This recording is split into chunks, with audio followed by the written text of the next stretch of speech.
전에 둔 모세가 지금 그의 생애 마지막으로 이스라엘 12지파를 위해 복을 빌어주고 있습니다. 오늘은 아셀 지파에 대한 축복입니다.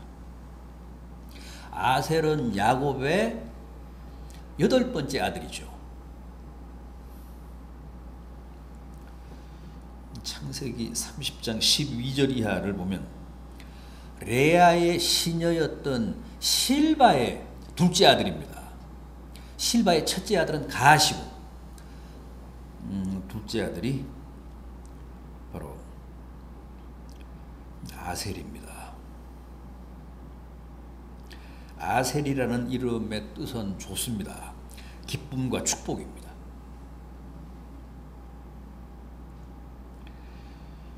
모세는 이 아셀 지파에 대해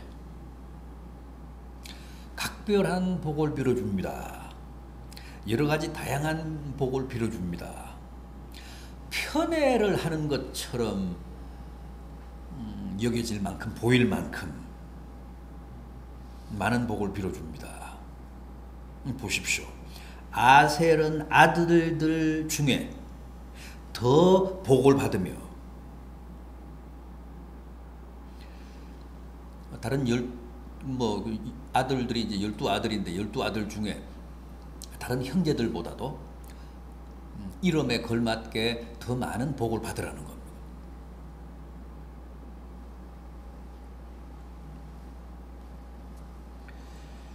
그러면서 제일 먼저 빌어준 복이 뭡니까? 형제들의 기쁨이 되라. 12형제 중에 8번째니까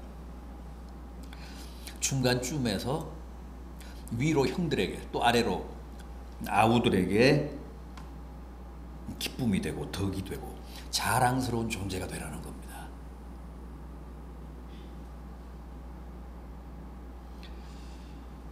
형제가 많은데 그 중에서 다른 형제들에게 부담을 끼치거나 짐을 지우는 그런 천덕꾸러기 같은 존재가 되지 말고 위로나 아래로 다 자랑스러운 존재가 되라. 자랑스러운 형제가 되라. 몹시 아름답고도 현실적인 축복이 아닐 수 없습니다. 더구나 이스라엘 12지파의 그 12형제들은 비록 형제지만 배는 다르잖아요. 아버지는 야곱이지만 엄마는 넷이잖아요. 레아, 라헬, 실바, 비라 이렇게 해서 엄마가 넷입니다. 그러니까 다 배다른 형제들입니다. 그러니까 우애가 좋아야 합니다. 그래서 모세는 특별히 이 아셀에 대해 복을 빌어주면서 형제들의 기쁨이 되라. 형제들의 자랑스러운 동생이 되고 또 형이 되라. 그렇게 복을 빌어줬습니다. 다음은 발이 기름에 잠길지라 그랬습니다. 24절 하반절 보면 그렇게 축복해 줍니다. 발이 기름에 잠길지로다. 여기서 말하는 기름은 당연히 감람유, 올리브유를 말합니다. 후에 이제 가나안에 들어가서 정착을 하잖아요. 그때부터는 기름이 많은 집이 부자입니다. 올리브 나무가 많으면 그 집이 부자입니다. 그러니까 그 시대에는 기름이 부의 척도였습니다. 한마디로 부자가 되라는 거죠.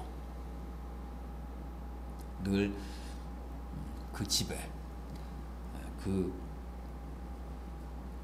지파에 기름이 차고 넘쳐서 물질적으로 아주 풍요로움을 누리며 살라는 겁니다. 큰 부자가 되게 해달라고 기도해 준 겁니다. 다음은 뭡니까? 25절. 내 문빗장은 철과 노시 될 것이니. 보통 문빗장은 뭐 나무입니다. 그런데 철이나 노수로 빗장을 질러 달라고 기도합니다. 무슨 뜻입니까? 이 지파에, 이 가게에, 이 가정에 안녕을 보장해 달라는 겁니다. 가정의 행복을 지켜 달라는 겁니다. 철이나 노수로 된 문빗장을 지르면 아무나 함부로 문은 열 수 없잖아요. 뭐 발로 걷어찬다고 그게 부서지지 않잖아요. 가족의 안녕과 가정의 행복을 하나님께서 지켜달라고 기도한 겁니다.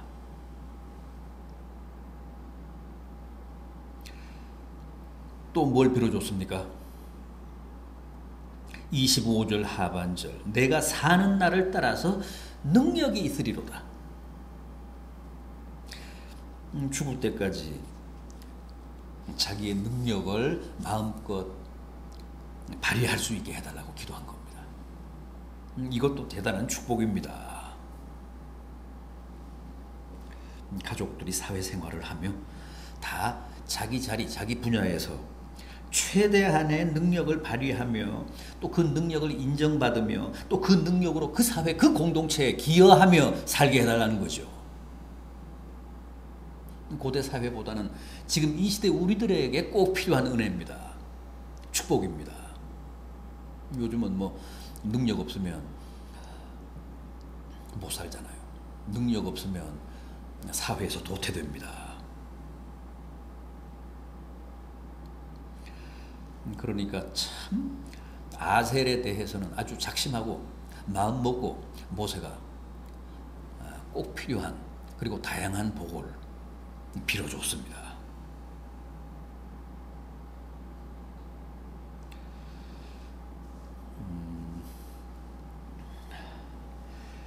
모세가 최후로 빌어준 이 아셀 지파에 대한 축복이 부디 여러분과 여러분 가정에 하나님께서 허락하시는 축복이 되기를 진심으로 기원합니다.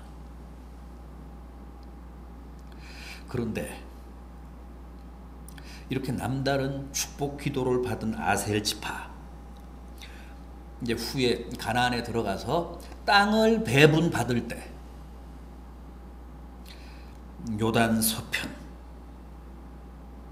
그러니까 가나안 가장 북쪽 지방, 갈멜 지방, 두로 지방, 지금의 레바논, 그러니까 그 평지일 뿐만 아니라 아주 살기 좋은 지중해 연안. 가나안은 팔레스틴은 남쪽에는 산악지대, 산이 많잖아요. 북쪽 지방은 평지입니다.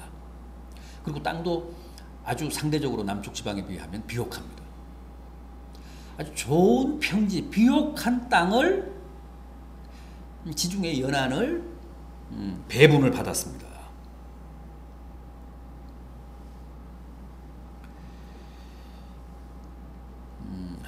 모세의 최후 기도도 어느 지파보다 좋았습니다. 모세가 아주 마음 먹고 많은 복을 다양하게 빌어줬습니다. 또 가나안에 들어가서 정착할 때 좋은 땅을 배분받았습니다. 그리고 아셀은 아까 말씀드렸듯이 뭐 이름도 아주 좋습니다. 이름이 가지고 있는 뜻도 아주 훌륭합니다. 그렇다면 가나안에 들어가서도 그렇게 복되게 살았는가? 이름만큼 복되게 살지 못했습니다.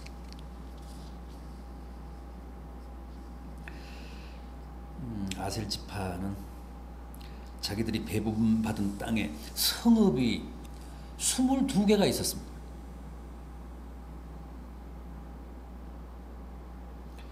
그런데 그 22개의 성읍에서 그 가나안 원주민들을 다 몰아내지 않았습니다. 하나님은 분명히 다 몰아내라고 했잖아요. 그런데 이 아셀 지파는 자기들이 배분받은 땅에 22개의 성읍 가운데서 원주민들을, 이방인들을 다 몰아내지 않고 적당히 어울려 살았습니다. 결국은 그것 때문에 망했습니다. 아셀 지파는 전쟁을 싫어했습니다. 아주 좋은 게 좋다는 주의였습니다. 그래서 당장에 문제가 있을 것 같지 않으니까, 또 그 원주민들이 고분고분하니까 용납하고 그 사람들하고 같이 그냥 어울려 산 겁니다. 이방인이고 우상 숭배자들인 해족속과 함께 살다가 결국은 그들에게 발목이 잡혀서 망하고 만 거죠. 주전 722년에 아수르에게 망하지 않았습니까? 결국은 그 아셀 지파가 용납했던 원주민들한테 덜미를 잡힌 겁니다.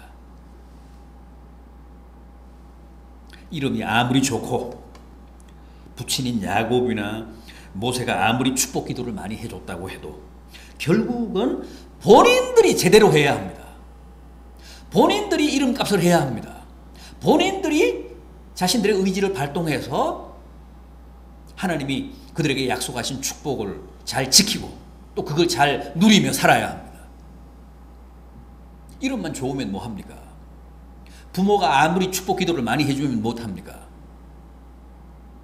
그 축복을 누리며 살아가기 위해서는 자기들이 싸워야 되고 자기들이 강력한 의지를 발동해서 그 축복을 놓치지 않고 누릴 수 있도록 적극적으로 삶에 임해야 합니다. 그런데 아셀 지파는 그렇지를 못했습니다.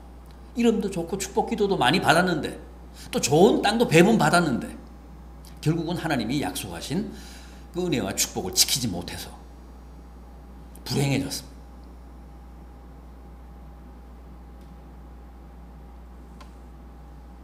안일함 때문에, 인간적인 관대함 때문에, 또 모세가 빌어준 그 최후의 축복을 반드시 내 것으로 삼겠다는 신앙적인 결의가 약해서 결국 그들은 지리멸렬했습니다.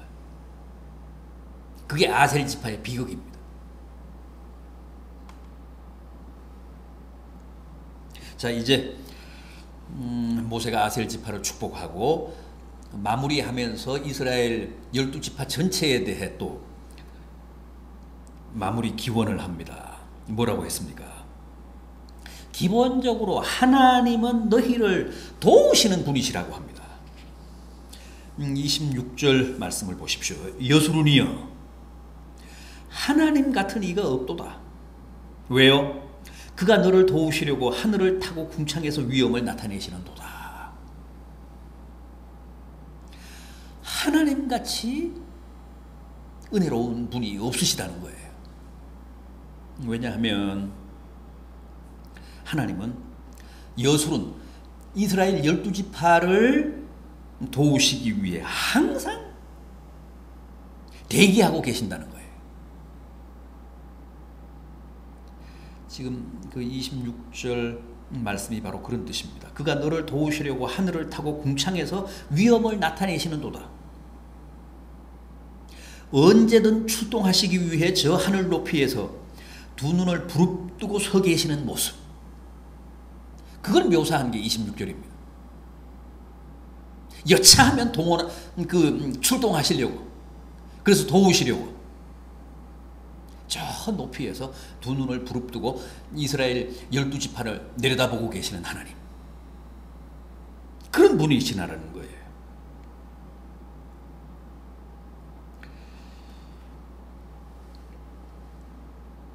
다음은 또 뭐라고 하십니까? 이스라엘의 대적을 쫓으시고 멸하시는 분이시라고 합니다. 언제든 필요하시면 즉각 출동하셔서 도우시는 하나님이실 뿐만 아니라 이스라엘의 대적들을 진멸하시는 하나님, 멀리 쫓으시고 또 그들을 멸하시는 하나님. 그게 27절 말씀입니다. 그가 내 앞에서 대적을 쫓으시며 멸하라 하시도다. 가나안은 젖과 꿀이 흐르는 하나님의 약속의 땅이지만은 무인도가 아니었습니다. 빈 땅이 아니었습니다. 거기에는 수많은 부족과 종족들이 이미 살고 있었습니다. 따라서 그들을 다 내쫓고 그 땅을 차지해야 했기 때문에 그 가나안에는 이스라엘보다도 훨씬 더 많고 이스라엘보다도 훨씬 더 강력한 종족, 민족들이, 원주민들이 살고 있었습니다. 그들을 몰아내야 그 땅을 차지할 수 있었습니다. 그랬기 때문에 반드시 하나님의 도우심이 필요했습니다. 이스라엘은 군대가 없었잖아요. 지난 40년 동안 광야를 유랑하면서 살았잖아요. 이스라엘에게는 전력이랄 게 없습니다. 그 가나안 원주민들을 몰아내기 위해서는 반드시 하나님의 강력하신 도움이 필요했습니다. 그런데 이스라엘의 하나님 여호와는 이스라엘 앞에 모든 대적을 쫓으시며 멸하시는 하나님이시라는 겁니다.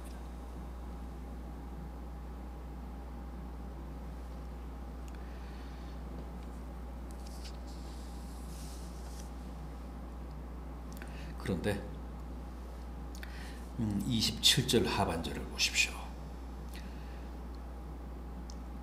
그가 내 앞에서 대적을 쫓으시며 멸하라 하시도다. 당신의 택하신 백성들 앞에 있는 대적들을 쫓으시고 멸하시는 하나님이시지만은 이스라엘 백성들이 열심히 나가서 싸울 때 그렇게 하신다는 거예요. 그렇게 도우신다는 겁니다. 여러분, 우리는 우리 앞에 있는 무수한 적들을 나가 싸워야 합니다. 그 적들을 쫓고 그 적들을 멸하기 위해 최선을 다해야 합니다. 그럴 때 하나님이 우리를 도우사 그 적들을 진멸해 주십니다. 우리는 전쟁이 무서워서 못하겠습니다. 하나님이 대신 싸워 주십시오. 그렇게 해서는 안 된다는 뜻입니다. 비록 전력은 약하지만 변변한 군비는 없지만 그래도 나가서 가나안 원주민들과 용맹스럽게 싸울 때 하나님이 우리 앞에서 그 대적들을 멀리 쫓으시고 우리 눈앞에서 우리의 면전에서 대적들을 진멸해 주신다는 뜻입니다.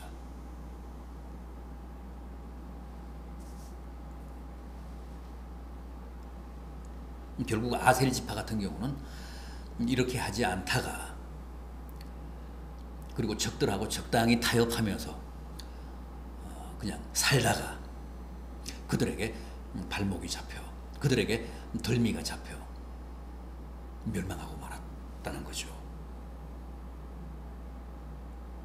비록 힘이 약하지만은 가진 무기가 없지만은 그럼에도 불구하고 내 앞에 대적을 쫓으라 멸하라 그러실 때 열심히 나가서 적과 맞서 싸울 때 하나님이 당신의 택하신 백성들을 도우사 승리하게 하신다는 사실을 다시 한번 기억하시기 바랍니다. 또 있습니다. 이스라엘의 안전과 야곱의 샘과 하늘의 이슬을 보장하심으로 삶의 조건과 여건을 책임져 주시는 하나님이시라고 합니다. 28절 보십시오. 이스라엘이 안전히 거하며 야곱의 샘은 곡식과 새 포도주의 땅에 홀로 있나니 곧 그의 하늘이 이슬을 내리는 곳에로다. 안전을 허락하사 신변에 탈이 없게 하시고 마르지 않는 야곱의 샘을 주사 목마르지 않게 하시고 또 밤에 이슬을 내리사 농사를 짓는데 애로가 없게 하시는 하나님. 그래서 당신의 택하신 백성들로 하여금 좋은 환경에서 아름다운 조건과 여건 속에서 살아가게 하시는 분이시라고 합니다. 너희가 이제 가나안에 들어가면 너희 신변의 안전을 하나님이 보장하신다. 그리고 영원히 그 마르지 않는 야곱의 샘물도 주사 더 이상 기갈에 허덕이지 않게 하신다. 그리고 밤에 이슬을 풍성히 주사 농사도 잘 짓게 하신다. 그런 환경과 그런 여건과 그런 조건을 조성해 주시는 하나님이시다. 그러니 두려워하지 말고 담대한 마음으로 가나안에 입성하라.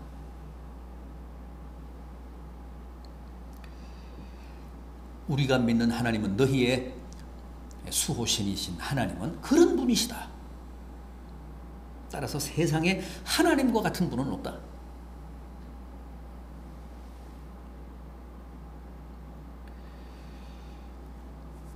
여러분, 과거